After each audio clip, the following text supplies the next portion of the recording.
dance with the pro. No, just joking. It is learn from the pro.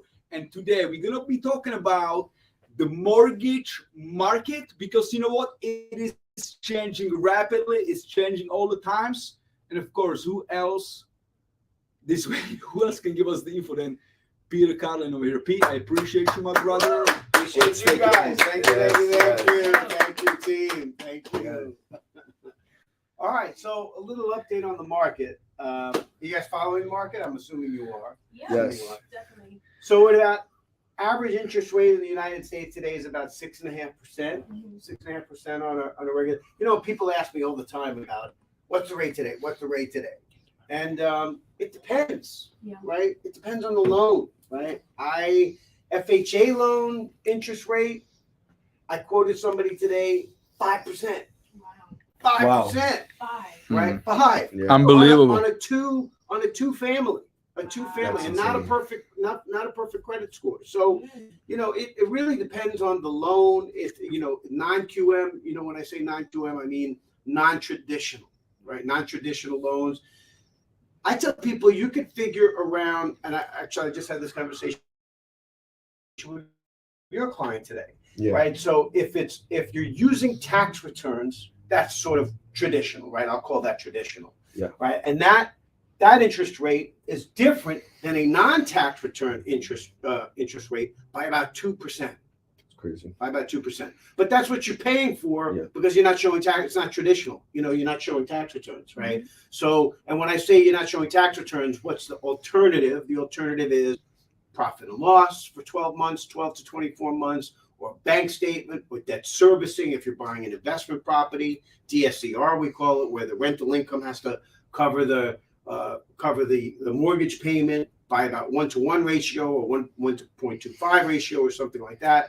So there's just alternative ways to get loans done. And you could do as little as 15% down on a non-traditional loan, which I just, it was kind of cool. And it might even be 10, actually. I got to check. Yeah, I thought it was usually 25. It's usually 20. No, it's usually 20. But I have a lender that for 15, you could do 15% down, and it's a no tax return. It's a no tax return loan. That's amazing. So yeah, Wow, pretty cool. that's- Pretty wow. cool. Pretty cool.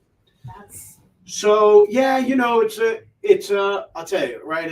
It's a crazy market that I'm not going to say crazy. That's not a good descriptive word. But it's a Uncertain. Uncertain. There's a lot of uncertainty. It's still. uncertain, but in the uncertainty, I will tell you something. I truly am busier than I have been for much of my career. So, You mean this year, like for the past 3 months? Like the last number of months. Yeah, I mean the purchase, and it's all purchased, right? No refis. I do have somebody refinancing. I have a refinance happening, but that's somebody who's in a hard money loan, and she's actually I have two people refinancing. I have somebody in a hard money loan, and they're trying to get out of the hard money loan, and then I have somebody who's actually it's a $3.5 million home in Old Westbury, beautiful big home, $40,000 taxes. wow. And she's looking to take out $2.5 million. Wow. So, because she wants to pay off some other debt and then have some money Reinvest. to do whatever. Good. Yeah, I guess invest in some other thing. So people, listen, I mean, 6.25%. It's 6.5% today. You said, right? It's pretty good. That's decent. well on that loan that I'm telling you, this cash out refi P&L loan. It's a cash out refi P&L. So there's no tax returns, no pay stubs, no income documentation other than an accountant or an accountant or a tax an IRS enrolled Giving a agent statement. P&L, right? Which is sort of like we could call it sort of stated income in a sense, right? In a way. It's just the income expense sheet, basically. That's what P&L is. It's an income expense sheet, exactly right. That's coming from a licensed tax person. So it has to be a CPA, or it can be also like It can be a CPA. It can be an IRS enrolled agent. It's got to be somebody that you can go on the internet and see that their license exists. I see. For preparing taxes. So that's how that works. Yeah. Questions? You guys questions about anything? Throw it at me. So this P&L this isn't a new program. This is something that's been around. I don't know how long it's been around, but I mean, I've been knowledgeable of it for at least a year. Got it. Yeah. Got Yeah. it. I think it's more, I think what's happening, and maybe, I don't know if it's a New York thing, I don't know, but I think what I'm seeing a lot of is again, non-traditional, Mhm. non-QM. Yeah. I'm seeing people who are like, there's a lot of self-employed people, Yeah. including you guys as well. You're self-employed, right? A lot of self-employed people don't show money. Yeah. Right? They all these deductions. Especially New York. I mean, a lot of entrepreneurs, A right? lot of expenses. Yeah. too. But if you look at their bank statements, they show deposits, and we can use bank statement Mhm. program. Take the bank statements in lieu of income, or they have P&Ls. They can an accountant P&L can show the income. So you have to have alternative. You have to have alternative ways, and people are still buying. Yeah. So I have a question. So I heard a lender once say you either pay the interest or you pay the taxes. So in the sense of like you show the income, you pay the taxes, you can use that income to qualify for a loan, Mhm. or you write everything off, show no income, and you just pay a higher interest rate. Right? 100%. So the difference The only thing is the interest rate's tax deductible. is it? Of course, if you pay more in mortgage interest, that means every year you can write off more, That's true.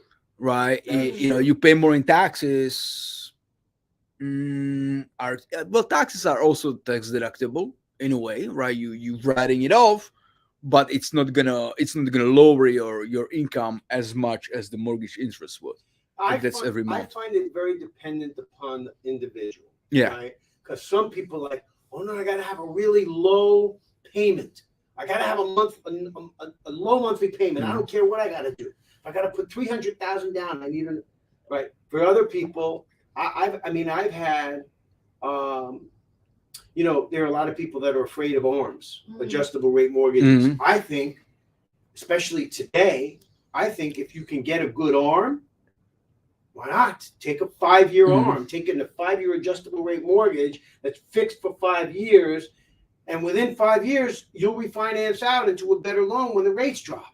And it's so true because a lot of the buyers are first-time buyers, and the first-time home they're buying, it's not a forever home. It's a Right. home maybe for 3 to 5 years, and they need to get another place anyways People because they're gonna forget run out of that. space. People forget that. How much interest? How much are you buying down your interest rate for an ARM?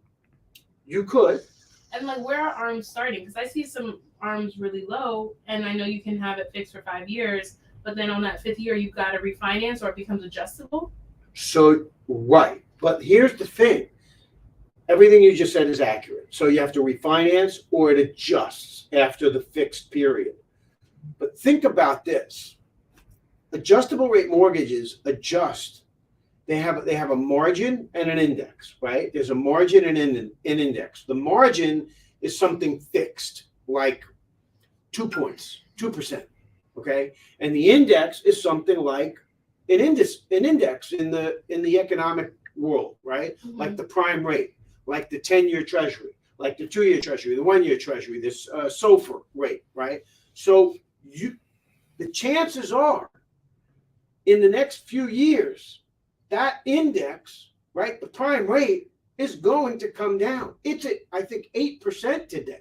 So if you take the prime plus the margin of 2 and you were adjusting today, you would adjust into a 10% interest rate.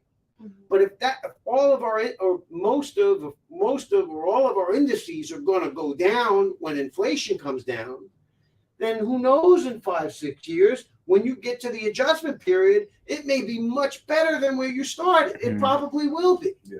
That's my guess. Yeah. People forget that. They think what most people think is, oh my God, when it goes into adjustment, it's going to go through the roof. And then the other thing you got to keep in mind is there are caps, right? There are caps. There are maximums that an ARM can go to, right? So when you get an ARM, it'll say like 226 or 215 or whatever, right? That first number means the how much the interest rate could climb in the first adjustment period. So if you're at 5, let's say you started that your loan is locked at 5.25, and now in that first adjustment period in the 6th year, it's 5-year arm, 5-1 arm, even if the index jumped high, you're max out at 2 plus the 5.25. So you're maxing out at 7.25, right? And over the life of the loan, that last number, there's 3 numbers, right? 2, 2, 5. That 5 is the maximum amount you can go over the life of the loan, right? So you couldn't go more than 10.25 for the life of the loan. And it's over the amortization, let's say 30 years, if it's amortized over Correct. 30 years, right? Correct. So arms are really not, and you Not guys as should- bad as people yeah, perceive them. totally not as bad. Now, Well, what about the closing costs? Because I think that's something people consider too, paying closing costs twice. You pay the closing costs for the first time, yes, and then 5 years later you pay for the them again. refinance. Mhm. But here's the thing: if your rate drops from 5.5 to 4.5 or 4, because the rates are dropping in a year or two, and you have closing costs, yes, let's just call it 20,000, 25,000. When you take 25,000 and you stretch that over a 30-year period, it's a minimal hit to the monthly payment. But if you take 1.5 or a point off an interest rate and you look at what that difference is, that's huge. So yes, you might have refinance fees, but if the rate drops enough, and I couldn't tell you off the top of my head, if it drops enough, it's well worth the money. And with a refinance, you could also take the whatever the closing costs are and roll it into the loan. You can roll it. 99% of the time when people refinance, they roll that into the loan. Mm-hmm. But again, if I were to show you, and I could show you on a chart, 10,000, 20,000, 30,000 amortized over a 30-year period, minimal increase in the payment. And I mean, still, even though if you roll the closing cost in and it costs you, okay, you spend 15 grand on the closing cost, and it's rolled in, and your payment is cheaper, it's lower by $200. It's still $200. You No-brainer. pay nothing out of pocket, No brainer. right? No brainer. We had a training today with Sharon, right? The One Relax, and they say 75% of all the mortgages are below 4%. 75. I thought it was 72. Wow. 72, something like that. 72. Wow. Yeah. 72% of all the mortgages below 4%. Wow. Wow. That's pretty incredible. That's because probably COVID. It's really COVID, because what happened during COVID, That's crazy. the rates were so low. I mean, I gave. What was the lowest rate you that I gave? gave? Yeah, that you I gave. think it was in the 2s. I heard like a one and three quarter. I something never like hit that. the ones. Yeah. I never hit the ones. I hit maybe mid 2s or something like that. So 2.5. Yeah. But that's an anomaly. COVID was an anomaly, It and is. the reason it was, there Free was- money. Free money. Yeah, it was, 2.5%. Yeah, it was free money. It's It's incredible, I mean, man. Even inflation is 3%. So They were getting losing those money. loans- Yeah. Yeah. Yeah. But so COVID happened, and now we're at the rates that we're at now. So you're still seeing. I mean, the inventory is so low, so you're still seeing a lot of, A lot of people- movement. Again, I am busier than- than I've been for a long time, and I think it's because yes, inventory is low, but when you want to buy a home, right? Most of my people are first time home buyers, right? I think most of our people Yeah. are first time home buyers, right? People want to buy a home. Most of the time, it's like, no, I saved up, I'm ready. I Maybe wanna they do need it now. maybe they need the extra bedroom. They need to get Yeah. into the school district. Like they Yeah. have Yeah. bigger reasons than just the And rate. who said it to me? Was it you? Somebody said to me in the last 24 hours, real estate is, I mean, have you ever seen real estate? I mean, maybe in a certain market or a certain location, have you seen real estate go down really? I mean, Overall, it can go down because of inflation. Just Yeah. for that reason, because the money, well, if there was is a just- market crash or something. Yeah. right? there's like adjustments like that, and we Yeah. do have adjustments. Like, I mean, some neighborhoods, the prices they are declining, Yeah. right, because of the unaffordability, right? I Mm. mean, if the people can afford the monthly payment at 2% or 7%, but if Mhm. they can afford to pay for it, Mhm. the price has to adjust, right, automatically. Now the good thing is, because I know a lot of people, they still kind of on the fence, and they waiting for the rates to go down. Now, what's gonna happen when the rates gonna go down? Well, Right, yeah. the prices they're gonna go up, Yes, because sir. what happens Exactly now, right. it's gonna become more affordable, Exactly right. and all these people, they cannot buy now, and they're waiting. They have the money saved up, right? Like, it's burning their pocket. They're gonna jump into the market, And you have right? sellers, as you just said, and I'm Mhm. guessing you'd all agree, right? Inventory is kind of tight right now. Yeah. It is. I mean, it depends the motivation of the seller itself. Yeah. If the seller needs to sell because he has to move out of state for work, family, Mhm. whatever it might be, he'll, you can negotiate. He'll come down, that'll bring the price down. But if the seller doesn't have to move, is in no rush, has whatever, he'll stay. And I feel like that, That plays a big role. it depends the motivation, and Yeah.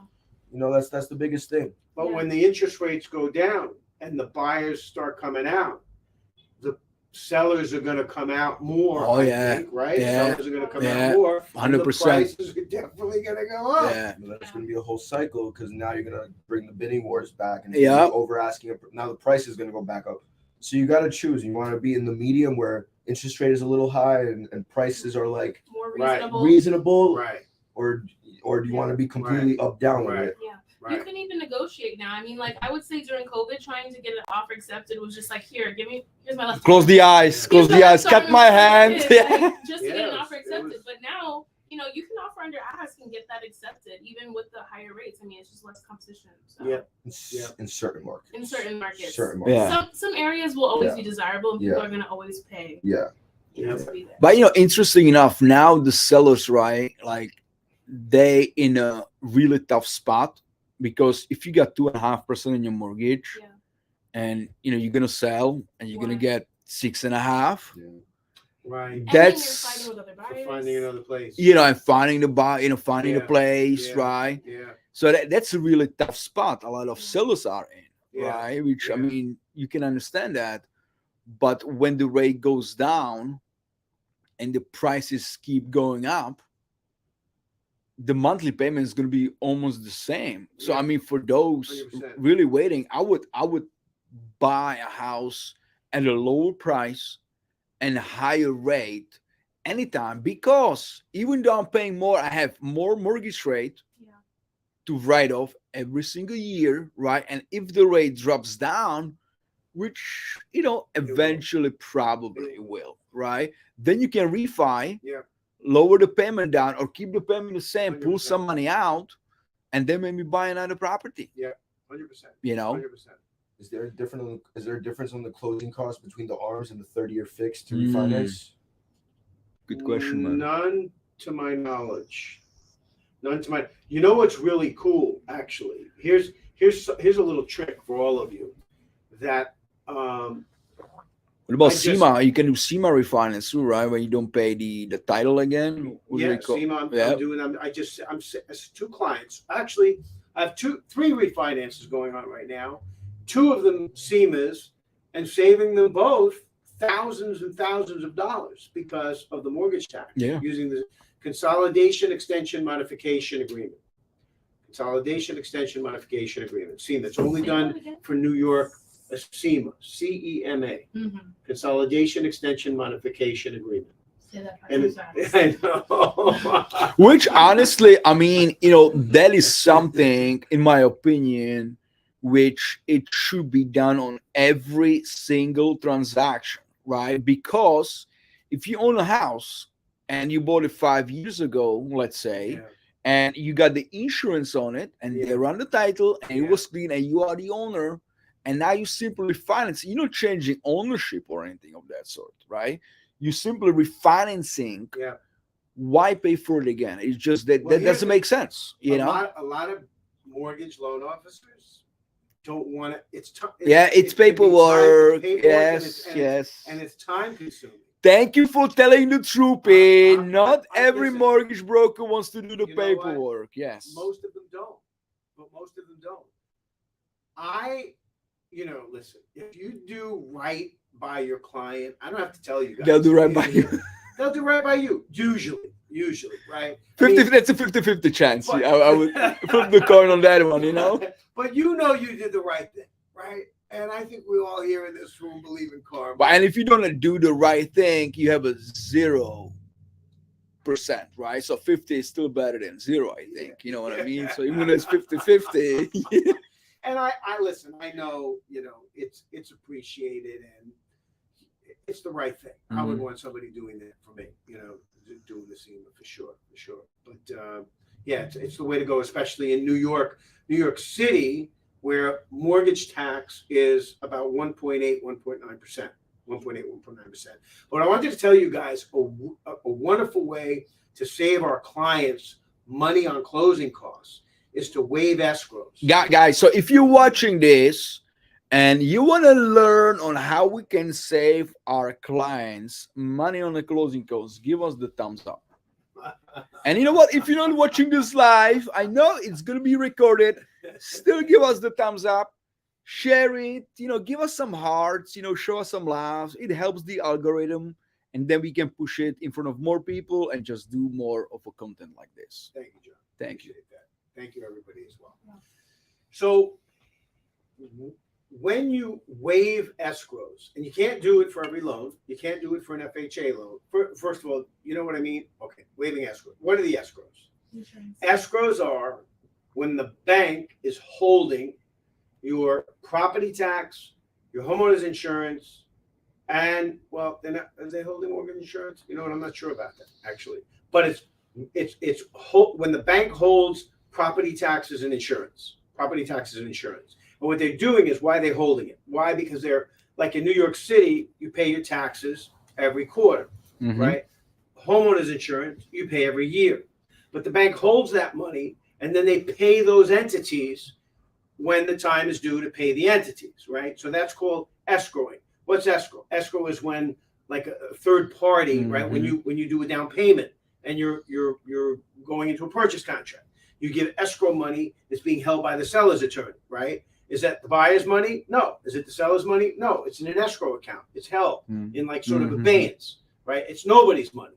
That money gets released upon something happening. Closing is happening, you release it to the seller. Oh, there's a break in the contract, something happened, it may have to go back to the buyer. We don't know. But it's like legally held money, escrow, right? Yeah. So the bank, when the bank escrows, when you make a mortgage payment, principal, interest, taxes, insurance, PITI, right? PITI, principal, interest, taxes, insurance. The bank is holding all that money, and then when you pay that, then they release it to the tax authority and to the insurance company. If you waive and by the way, the bank is allowed by law to hold a cushion of your taxes and your insurance money. So like in Long Island, a Long Island house, I think they can hold 6 months of your property taxes and 2 to 4 months of your homeowner's insurance. If you add that money up, that could come to $5,000-$10,000, and that's closing cost stuff. That's part of the closing costs, which they have to come up with. Part of the closing costs, right? And it's so true. Most of the buyers, they don't count with it. They don't what? They don't count with it. Like they don't know about it, right? They don't know they have to like almost like prepay, a 6 months of taxes and hold the money in escrow. They're like, why do I need to do that? You know what I mean? When they find out about it, when they get their loan estimate. And they see the loan estimate, and they see those 3 days before the closing. No. You get your loan estimate right out of the gate. I see. When they get you get your final loan estimate. What's that? When you get your final loan estimate. When do you the final one? When you get the your final. last. So this is a great question. The final loan estimate is when the loan is cleared to close, right? The loan is clear to close. The underwriter's cleared the loan, and now you've a closing date has been selected by the attorneys and all the parties. They have a closing date. It's only at that time can all the numbers get crunched and you figure out the final closing numbers. Okay. That's real. I tell people all the time, I say, look, this loan estimate, it's not accurate. It's close, it's probably close, and it'll get closer as we go along, right? You'll get an initial estimate. You'll get an estimate if there's a change of circumstance. You'll get an estimate of when we lock the rate. You'll get an estimate, those are really the main things. And then you'll get an initial CD, an initial closing disclosure. But you are not going to know the final numbers until the very end. I give closing cost estimates before people get into contract because people want to know. They got to know, right? What are my approximate closing costs? And my closing cost estimate sheet, I think I did it with you guys at one point. Yeah, we did. That estimate sheet is pretty close. I tell you, it's former manager of mine, Pete. Good job on that. P. Lucia, Pete Lucia, the man himself. give the Yeah. man credit. But that closing cost sheet gives you a good estimate of where you're going to end up. And of course, people need to know that. Now, let's go back to the waiving escrows. Wow.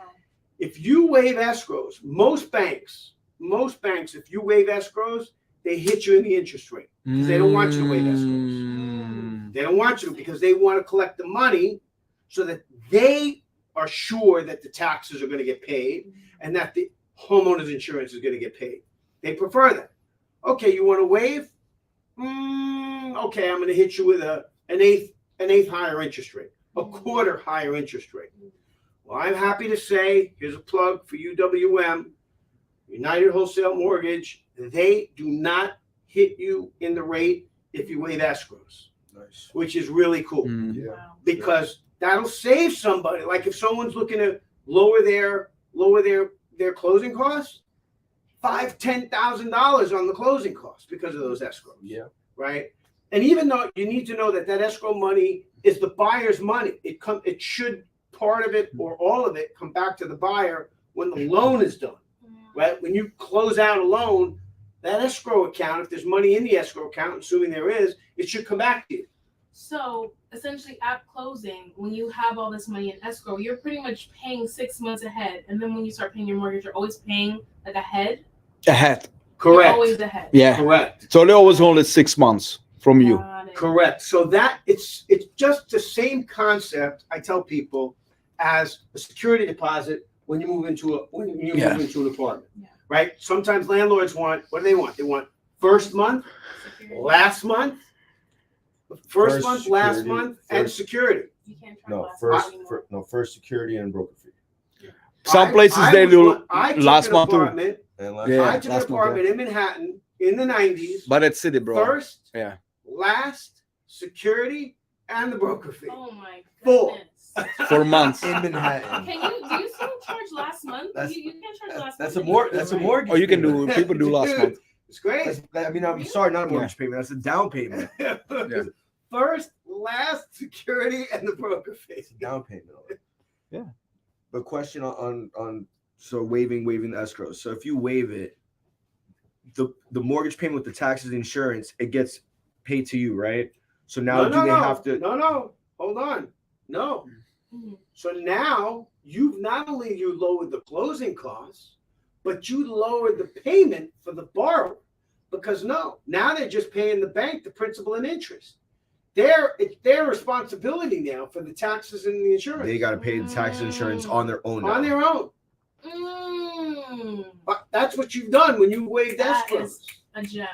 That's a get some And likes no for that. hit That's to a the gem. rate. No hit to the rate. UWM. Really. And crazy. you know what? Like it's good and it's bad, Yeah, right? yeah. Because now You're every responsible. quarter you have to pay the taxes. Every year you have to you have to pay the insurance, right? Like on your You have to own. be on top. You have to be on top Listen, of you know it. what? You know. You Pay in guys- advance. You self-employed people right here, right? Yeah. Mhm. You gotta pay. You gotta be smart. You gotta pay your taxes, right? Yeah. You gotta. You know, Taxes? you gotta do the What's taxes, bro? right There's pros and cons for sure. There's pros and cons, but you're Yeah. gonna save yourself. Closing Every costs. scenario. You're is gonna Yeah. save yourself a lot of Because- money in the closing costs. This is so great because I have a buyer right now who's ready. She has a down payment and part of the closing, and she's like, she makes such good income, Mm. 200K plus. But she Wow. doesn't have She just doesn't have the all the closing, and I'm like, she can totally pay that insurance and taxes, but she just doesn't have it right now. You know, so Why is it she just finished like studies? She she just did the finished income, studying, or she just finished I see. studying. Mm. She's a traveling nurse, so I she see. has multiple. You know, but she has the income. It's just like where she, you know. Mm. But this is perfect because she can waive it Yeah. and just be responsible for it, which she'll have the money to do that. And so, Yeah. in terms of qualifying, right? So they qualify you just on the PI, or do they take the tax? You're qualifying on the whole Sure, thing. sure, sure. Yeah. Okay. Okay. It makes sense. I mean, Yeah, because you still need to come up with the money. Makes Yeah. sense. What else? You got any hard situations? Yeah, and the hard deals. I got some stuff. Like dealing with Can we go into 203K loans? Can we go into like with the auctions? You know what you can use the mortgage for, what you have to use cash for. With the 203K, it's FHA, but the house needs work. So what like if you do an FHA appraisal, what do they look for compared to like a 203K FHA? Yeah. Because And to add to that, I have a client with the FHA 203K right now too. Are they looking at the ARV? ARV. So if I buy a house for 500, ARV, everybody, after repair value. ARV. After repair value. So if they buy it for 400, they want to put 100 into it. They're all in at 500. It's got to appraise for at least 500. It's got to appraise for 600. What should the ARV? So when they're getting So if we're at 400 purchase price, 100K rehab, they're all in at 500 for the loan.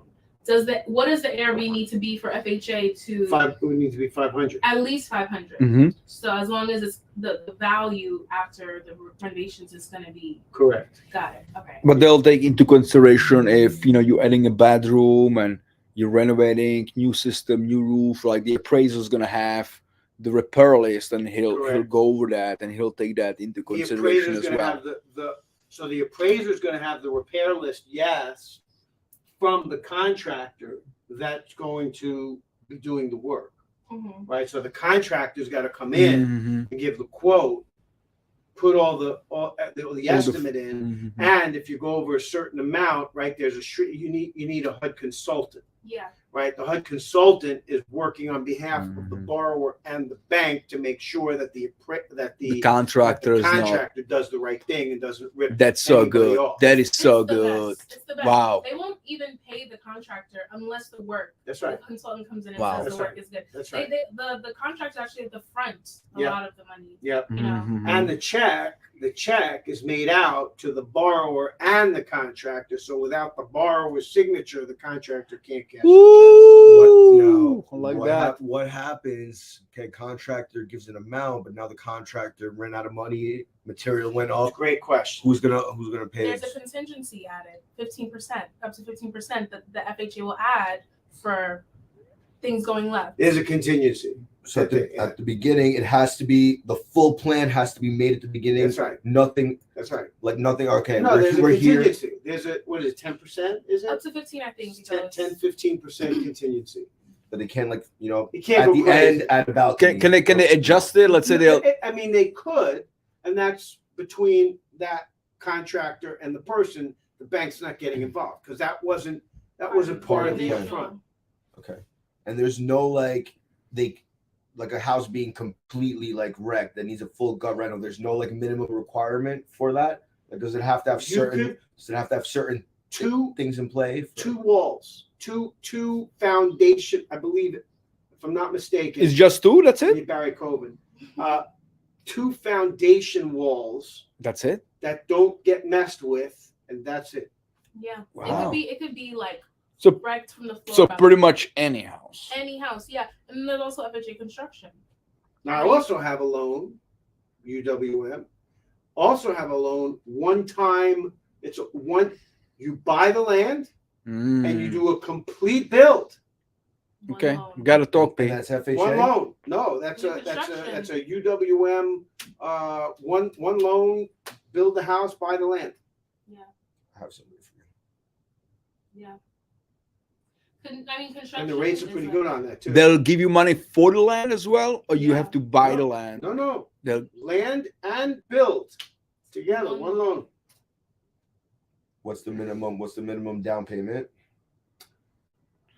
think some of the loans I've seen on the lands like Sure. 50% It could on be. the land. I'm not sure. I should know that. But FHA has a construction loan too. This is not a construct. FHA has a 203K. FHA, but this is unique. I don't know of any, but I mean, there are people I'm sure who do it. It's not FHA, and it's not Fannie Mae, and it's not Freddie Mac. This is land and a complete build of a new structure. Got something for you. I would double check this. Yeah. Because I heard about a FHA construction where you can buy the land and build Really? with 3.5% down. Mhm. I'll check it out. I'm not aware of that. But, Yeah. Okay. But land, at least, it used to be just bought cash Mhm. if there was no structure on it. If there was Yeah. a structure, even a shed or a garage or Yeah. anything, you could get a financing on it. And- You sort of did that, didn't you? You did. Yeah, I had to buy cash though. You had, Yeah, yeah. I have Yeah. to buy the whole thing cash. I Man, heard if I had this loan, I would you 100%, Yeah. 100%. But Yeah. I heard you can do 50% on the land and 50% they'll give you, and they'll give you the whole construction money. Mm. Can you find the down payment out for me just to make? Yeah, Yeah. Right. That's great. I mean, I'll look. Yeah. What about a VA? Today we learned something that you can do 203K on Who a just VA. turned me on? Carlo, with Natalia, we Carl- work in the yeah. deal. Yeah. So Carl just called me today and said, "Hey Pete, do you know if he?" I looked. Did I? I looked at. We looked at. And it was for Kenny Correa. Remember Kenny Correa? The attorney killed the deal. Yeah. I'm not gonna mention his name, but just make sure you pick the right attorney as well, right? So yeah. The deal fell through because of a stupid thing which the attorney did, right? Like he's saying, "Oh, the loan can be done on a VA because there has to be 2-year waiting period, and that's the FHA policy, whatever." And it wasn't the case, right? Because you could do the loan without waiting 2 years. You know, some lenders are willing to. They're willing to make exceptions on things. You know, some lenders look at the scenario and they say, you know what, makes sense. We feel comfortable. We'll do it. You know, so it's really, and that's one of the nice things I like about working as a broker. I have access to like 40 different banks. You're not just stuck with one product. No, completely not. You know, we have a cool thing where, I mean, we just have like, I don't know how many different non-QM lenders that we can go out to. You know, it's really cool. Yeah, it's really cool. Yeah. So we almost done, guys. Any other questions for P before we release him? This is one of the best you've done to me. Yeah. Great. So Say again? with This is one auctions, of the best foreclosures, you've done. short sales, Oh, what cool. needs what needs I like mortgage, this what rapid fire. cash. I like it too. So, Josh is asking, right? When it comes to auction, what can be cash, what can be finance? So right, okay, all right. You mentioned that before. So here's the thing: if the appraiser can't get in the property to appraise, this just happened with a young lady that I'm doing Mhm. her refinance out from a hard money lender. If the appraiser can't get in the property to appraise, which means that you have a seller or you have a unruly tenant that's not letting the appraiser in, right? Yeah. Then you can't get a traditional loan.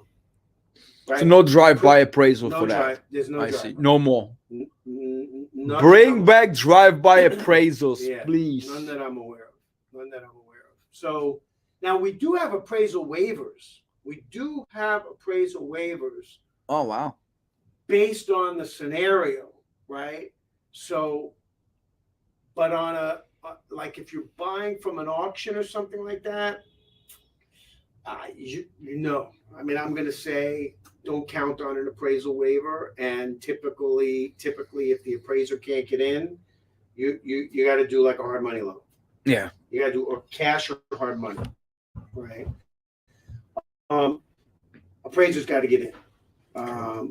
If you do a foreclosure, if you do something where the time is limited, an auction, the bank may say to you, you got 30 days to close. You don't close in 30 days, we keep your deposit. Yeah. So now if you're going to use a bank to do your mortgage, ideally you want to be pre-approved up front, Yeah. right? Get your ducks in order, get everything done, get a TBD, to be determined underwrite from an underwriter, right? So that when you find the property, boom, it happens fast, right? You make sure you get your money in 30 days, because if you don't get that loan in 30 days, you lose your deposit. Yeah. You don't want to be in that position, Okay, right? makes sense. So those are the things you got to take into consideration: appraisal and being quick to close. Okay. JT, I love it. Thank you, my brother. my pleasure. Another great episode. Thank you. Appreciate Guys, it. if you guys find this helpful, give us the likes, give us the hearts, share it. And next week, we'll see you again with Learn from the Pro on Tuesday at 4:30 sharp. Peace out. Wow, you dropped some gems. That was great. Okay. Thank you. That just broke, like, wow, the escrow waiving was something I did not know about. Sometimes it's better just That's- go free flowing than having like Yeah. a New, that's